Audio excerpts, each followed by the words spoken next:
콜로라도주 덴버 지역의 한 주택에서 40대 한인 여성과 영아가 숨진 채 발견됐습니다.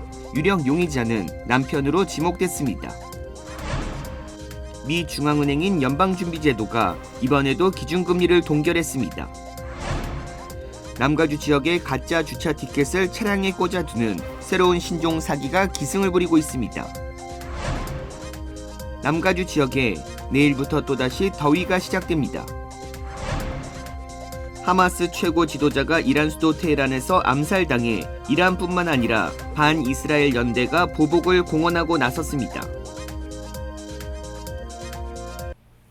여러분 안녕하십니까? KBS 아메리칸 뉴스입니다. 콜로라도주 덴버 지역의 한 주택에서 40대 한인 여성과 영아가 숨진 채 발견됐습니다. 출동한 경찰은 대학 교수인 남편을 유력 용의자로 지목하고 1급 살인 혐의로 체포했습니다. 덴버 경찰국에 따르면 911 신고 전화가 걸려온 시간은 월요일 오전 7시. 남편이 전화해 자신의 부인이 피를 흘린 채 바닥에 쓰러져 있고 딸이 숨을 쉬지 않는다며 신고했습니다. 아이는 현장에서 숨졌고 쓰러진 부인 44살의 한인 여성 김서린 씨는 병원으로 이송됐으나 숨지고 말았습니다. 경찰 조사에 따르면 수사관들은 숨진 김 씨의 머리와 앞면에 넘어져 생긴 것으로 보이지 않는 둔기 폭행 흔적을 발견했습니다. 숨진 아이는 별도의 외상이 없었는데 이들 부부의 첫 번째 아이가 2021년 두개골절로 사망한 이후 두 번째 아이마저 숨진 것으로 드러났습니다. 당시 형사 관련 기록은 나오지 않았습니다. 수사관들은 이어 남편의 손가락 마디 관절이 부어있는 것에 주목했습니다. 또 남편의 가슴과 목덜미에는 누군가 핥힌 듯 긁힌 듯한 흔적도 보였습니다. 남편은 자고 일어나 보니 아내와 아이가 쓰러져 있었다며 계단에서 추락한 것 같다고 주장했습니다. 또 손가락 멍은 변색된 것이고 몸에 핥힌 흔적은 자신이 건선 피부염을 앓고 있어 긁다가 생긴 것이라고 해명했습니다. 그러나 경찰은 집안 쓰레기통과 건조기에서 피 묻은 장갑들이 발견됐고 누군가 현장을 청소하려 했던 흔적들로 미뤄볼 때 이번 사건이 타살 가능성이 높다고 판단했습니다. 결국 경찰은 다음 날 남편이자 대학 부교수인 올해 44살 니콜라스 마이클 버스트를 1급 살인 혐의로 체포했습니다. 아직 정식 기소가 이뤄지지 않은 가운데 피의자는 $500만 보석금이 책정돼 구치소에 수감됐습니다. 연방이민당국에 체포돼 추방된 한인들의 수가 지난 3년여간 130명을 넘어선 것으로 나타났습니다. 이들은 범죄 관련이나 이민법 위반 등으로 추방됐습니다. KBTV 전상희 기자입니다. 연방이민세관 단속국이 최근 공개한 이민 관련 체포 및 추방 통계 자료에 따르면 범죄 관련이나 이민법 위반 등으로 추방에 넘겨진 한국 출신 이민자들의 수는 2021년 44명, 2022년 12명, 2023년 48명 등을 포함해 총 134명인 것으로 집계됐습니다. 또 범법 기록 등으로 체포된 한인들의 수는 이 기간 108명이었던 것으로 나타났습니다. 한인 체포자 수는 뉴저지주 뉴악 지부 관할 지역이 15명으로 가장 많았고 이어서 루이지애나주 뉴올리언스 지부 관할 지역이 11명이 체포된 것으로 나타났습니다. 이 기간 미국 전역에서 체포된 이민자 수는 총 41만 6,148명, 그리고 범법 기록 등에 따라 추방된 이민자 수는 33만 9,751명에 달한 것으로 조사됐습니다. 범법 이민자 체포는 달라스 지부가 가장 많았고 휴스턴 지부가 그 뒤를 이어 텍사스주가 최다를 기록했습니다. 이어서 뉴저지주 뉴악, 뉴올리언스, 마이애미, 시카고, 뉴욕, 애틀란타, LA, 샌안토니오, 보스턴 등의 순이었습니다. 연방이민법원 추방소송 현황에 따르면 올 2월 말 현재 미 전역 이민법원에 회부돼 계류 중인 한인 추방소송 건수는 모두 542건으로 집계됐습니다. 회계연도상으로 보면 지난 2012년 1,333건을 기록한 이후 13년 만에 가장 낮은 수치입니다. 그동안 한인 이민자들의 추방소송 계류 건수 추이를 보면 2012년 1,333건에서 이후 5년 감소세를 이어오다 2017년부터 5년 연속 오름세를 지속했고 특히 코로나19 사태가 불어닥친 2020년 20.8% 폭증한 이후 2021년까지 3% 추가 증가한 바 있습니다. 추방 재판에 계류 중인 한인 이민자들은 캘리포니아가 138명으로 가장 많았고 뉴욕과 뉴저지는 각각 100명과 84명으로 두 번째와 세 번째로 많았습니다. KBTV 뉴스 전상입니다.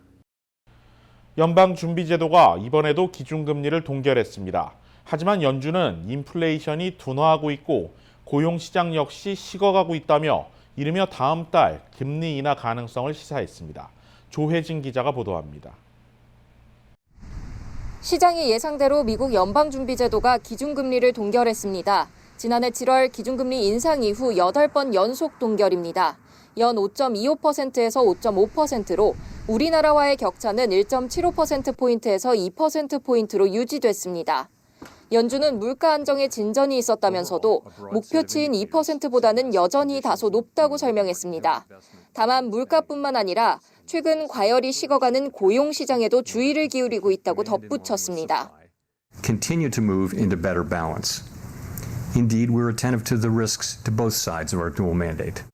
앞서 물가 지표인 개인 소비 지출 가격 지수 상승률은 6월 2.5%로 두 달 연속 안정세를 이어간 반면 미국의 실업률은 같은 달 4.1%로 2년 7개월 만에 가장 높은 수준이었습니다. 그간 연준이 인플레이션 위험만을 강조해온 것과 달리 고용 또한 강조하면서 물가가 더 이상 금리 인하의 장애물이 아닐 수 있다는 점을 시사한 것으로 풀이됩니다. 그러면서 다음 달 금리 인하 가능성도 열어뒀습니다. Are consistent with rising confidence on inflation and maintaining a solid labor market. If that test is met, a reduction in our policy rate could be on the table as soon as the next meeting in September.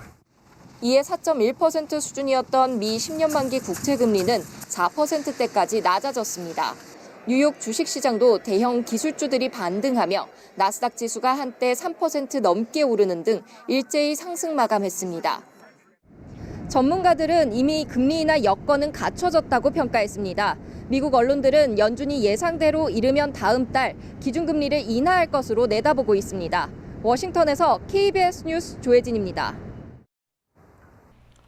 최근 남가주 지역에서 가짜 주차 티켓을 차량에 꽂아두는 새로운 신종 사기가 등장해 경찰이 주의를 당부하고 나섰습니다. 알람브라 경찰국이 공개한 가짜 주차 티켓 사진입니다. 영수증 종이에 출력한 것으로 보이는데 알람브라 경찰국 정보와 경관 아이디 번호, 주차 티켓에 대한 고유 식별 번호까지 제법 그럴듯하게 적혀 있습니다. 아래에 있는 QR코드에 접속하면 온라인으로 벌금을 납부할 수 있다고 돼 있는데 경찰은 이 QR코드가 사람들을 사기 웹사이트로 유인하거나 개인정보를 빼내는 악성 소프트웨어를 심는 데 사용된다고 설명했습니다. 알람브라 경찰국은 최근 들어 이 같은 가짜 주차 티켓 신고가 여러 건 접수됐다고 밝혔습니다.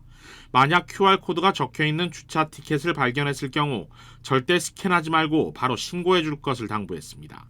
경찰은 피해 확산을 막기 위해 진짜 주차 티켓 샘플도 공개했는데 모든 벌금 납부는 우편 또는 시정부 사이트에서만 가능하다고 덧붙였습니다. 남가주 지역에 내일부터 또다시 더위가 시작됩니다.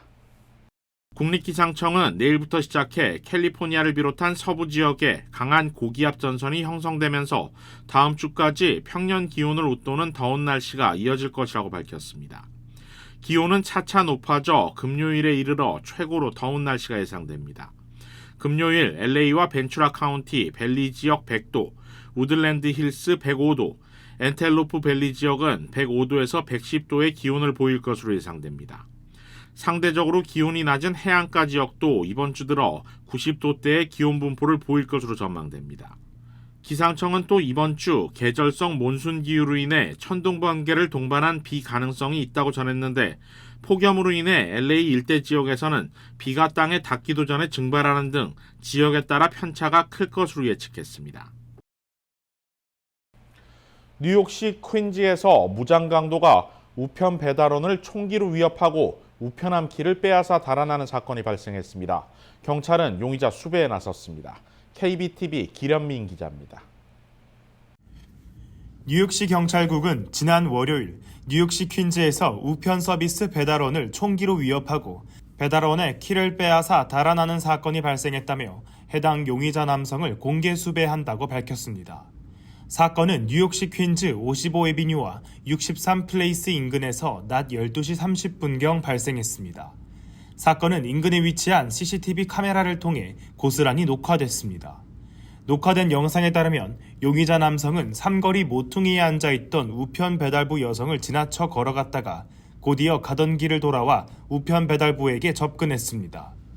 신원 공개를 꺼린 우편 배달부는 아직도 충격과 트라우마에 사로잡혀 있다며 당시 용의자가 총을 꺼내들고 자신의 복부를 향해 겨누며 당신이 가지고 있는 우체통 열쇠를 가져갈 거니 아무것도 하지 말라고 위협했다고 전했습니다. 이어 용의자 남성은 우편 배달부가 허리에 차고 있던 우편함 열쇠를 훔쳐 달아났다고 말했습니다. 그녀는 아직도 가슴이 아프고 모든 상황이 혼란스럽다며 사건의 충격에서 헤어나오질 못하고 있다고 말했습니다. 우편 배달부인 피해 여성은 사건 직후 911에 신고했으며 수사 당국은 인근 CCTV를 확인하는 한편 용의자 인상착의를 파악해 그 뒤를 쫓고 있습니다. KBTV 뉴스 길련민입니다. 반도체 업체 인텔이 직원 수천 명을 정리해고할 방침인 것으로 전해졌습니다. 자동차 업체 스텔란티스도 희망퇴직을 실시하겠다고 발표했습니다. 블룸버그 통신 등에 따르면 인텔은 수천 명의 인력 감축 계획을 세우고 있으며 이르면 이번 주 공식 발표할 예정입니다. 현재 직원 수 11만 명인 인텔은 반도체 산업에서 독보적 지위를 차지하고 있었지만 점차 AMD 등 경쟁 업체들이 시장을 잠식하면서 부진을 겪고 있습니다. 지프와 크라이슬러를 보유하고 있는 다국적 자동차 기업 스텔란티스는 이날 직원들에게 보낸 이메일에서 부사장급 이하 비노조 직원들을 대상으로 희망퇴직을 실시한다고 밝혔습니다. 총 감축 인력 규모는 밝히지 않았지만 지원 인원이 충분하지 않을 경우 비자발적 감원도 뒤따를 수 있다고 덧붙였습니다. 앞서 스텔란티스는 2019년 12월부터 2023년 말까지 직원 수를 15.5% 줄였음에도 지난주 실망스러운 상반기 실적을 발표하면서 추가 구조조정을 계획한 것으로 알려졌습니다. 가로등과 소화전에 설치되어 있는 구리선을 훔쳐가는 절도 행각 때문에 LA시가 몸살을 앓아왔는데요. 이번에 시 당국이 구리 절도범 80여 명을 체포하고 도난 구리 2,000파운드를 회수하는 데 성공했습니다. 가로등과 소화전에 설치되어 있는 구리선. 케빈 델레온 14지구 LA시 의원에 따르면 지난 1월 자신이 관할하는 지역구에서만 무려 3,700개의 가로등이 구리 절도로 피해를 입었습니다. LA 다운타운의 유가 다리도 구리 절도로 조명이 모두 꺼지는 일까지 발생했습니다. 수리에만 수백만 달러가 들어갔는데 무엇보다 고전력이 흐르는 가로등이 위험에 노출됐고 비상시 사용해야 하는 소화전이 작동을 못하면서 잠재적 피해는 금액으로 환산할 수 없을 정도로 커졌습니다. 결국 올해 2월 LA 경찰국 산하에 헤비메탈 태스크포스가 결성됐고 단속이 시작됐습니다. LA시 당국이 그동안 체포한 구리절도 용의자는 모두 82명, 이 중 60명은 중범 혐의로 기소될 전망입니다. 또 2,000파운드가 넘는 구리와 총기 9정도 압수 조치됐습니다. 한편 이 같은 구리 절도는 비단 LA시의 골칫거리만은 아닙니다. 인근 페사디나시 역시 관련 절도 행각이 기승을 부리자 구리 절도범 체포 1명당 $10,000씩의 현상금을 내걸었습니다. 하마스 최고 지도자가 이란 수도 테헤란에서 암살당하면서 이란뿐만 아니라 반이스라엘 연대인 이른바 저항의 축도 일제히 보복을 공언하고 나섰습니다. 이란이 이스라엘 직접 공격 명령을 내렸다는 보도도 나오는 등 확전 위험이 최고조에 이르면서 유엔 안보리는 긴급 이사회를 소집하는 등 국제사회도 긴급하게 움직이고 있습니다. 김계형 기자가 보도합니다. 팔레스타인 무장정파 하마스의 정치국 최고 지도자 이스마일 하니에가 페제스키안 이란 대통령을 취임식 직후 만났습니다. 몇 시간 뒤인 현지 시간 7월 31일 새벽 2시 이란 국경 밖에서 발사된 미사일이 하니에가 머물던 거처를 타격했습니다. محل اقامت اسماعیل هنیه در تهران مورد اصابت قرار گرفت و یک نفر از محافظان وی هم به شهادت رسید. 2004년 하마스의 창시자 야신이 이스라엘에 암살된 이후 최고위급 인사의 암살입니다. 이란은 긴급 안보회의를 소집하고 가혹한 보복을 공언하고 나섰습니다. 이란 최고 지도자가 이스라엘을 직접 공격하라는 명령을 내렸다는 보도까지 나왔습니다. 하마스와 예멘 후티 반군 헤즈볼라 등 이란의 지원을 받는 저항의 축도 일제히 보복을 예고했습니다. 이스라엘은 사실관계를 확인하지도 부인하지도 않고 있습니다. 다만 위협에 단호히 맞서겠다는 의지를 거듭 강조했습니다. אנחנו ערוכים לכל תרחיש ונעמוד מלוכדים ונחושים מול כל איום. ישראל תגבה מחיר כבד מאוד על כל תוקפנות נגדנו מכל זירה שהיא. 미국은 한이의 암살에 연루되지 않았다고 선을 그으면서 외교적 해법을 강조했습니다. 국제사회 또한 일제히 확전 자제를 촉구하고 나선 가운데 유엔 안전보장이사회는 긴급회의를 소집했습니다. 두바이에서 KBS 뉴스 김계영입니다. 은밀하게 공중으로 침투하는 드론과 무인기 등을 레이저로 격추시키는 레이저 대공 무기가 연말까지 한국 군에 실전 배치될 예정입니다. 보도에 송금한 기자입니다. 바다 위를 비행하는 드론, 갑자기 기체에 불이 붙어 아래로 떨어지기 시작합니다. 또 다른 드론은 순식간에 산산조각 나버리고 기체 고장인 듯 중심을 잃고 바다에 빠지기도 합니다. 1km 떨어진 거리에서 발사한 눈에 보이지 않는 레이저빔이 비행 중인 드론을 격추시킨 겁니다. 약 870억 원의 투자 비용을 들여 지난해 체계 개발을 완료한 레이저 대공무기 블록 1의 시연의 현장 모습입니다. 드론 표적 탐지, 조준, 레이저 발사까지 단 몇 초 만에 가능합니다. 발사한 레이저로는 열 에너지를 전달해 물리적으로 표적을 태우거나 파괴할 수 있습니다.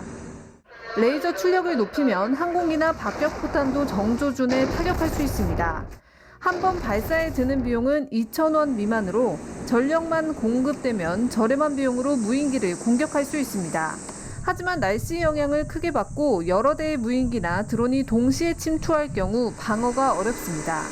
또 발사 장치와 냉각 장치의 무게를 줄여 더 가볍게 하고 이동식 무기로 개발하는 것도 앞으로 과제입니다. 군은 무인기 침투 등이 우려되는 수도권을 포함해 주요 부대에 레이저 대공 무기를 연내 실전 배치할 방침입니다. KBS 뉴스 송금환입니다.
KBS 아메리카 뉴스 마칩니다. 고맙습니다.